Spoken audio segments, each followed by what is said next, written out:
Digging up the dead. Forensic anthropologists have become grave diggers at the Texas-Mexico border with a humane mission.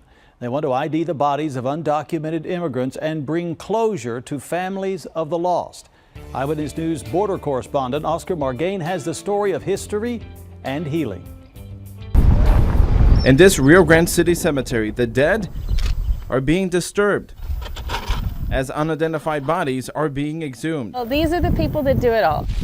Texas State University students and anthropologists are back at work once again with their latest project in Starr County, digging up remains of those believed to be undocumented immigrants. Our biggest challenge is figuring out where unidentified human remains are buried because there's no centralized record keeping. With no markers to pinpoint all the grave sites, Dr. Kate Spradley says her team is having to rely on the memory of those who did the initial burials. That's where we had 5 of them. People like Michael Olivares.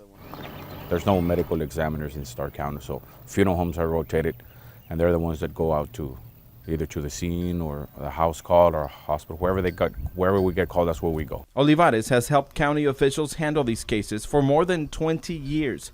He says the unidentified bodies that end up in these grave sites have first been taken to an embalmer who works with Mexican and Central American consulates in an effort to return them, only to have no luck. To your knowledge, how many have been buried in this cemetery?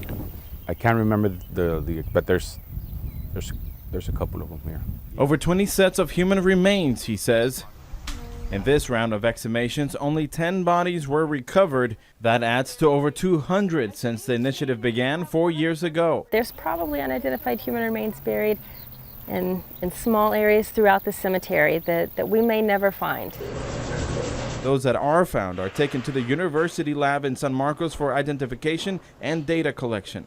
I honestly think there's decades of work ahead of us, work just like this. It's an effort that these volunteers take to heart, including Olivares, who fights to bring closure to families of men and women who died crossing the border. There's people that are trying to come and make a better living over here that they didn't make it.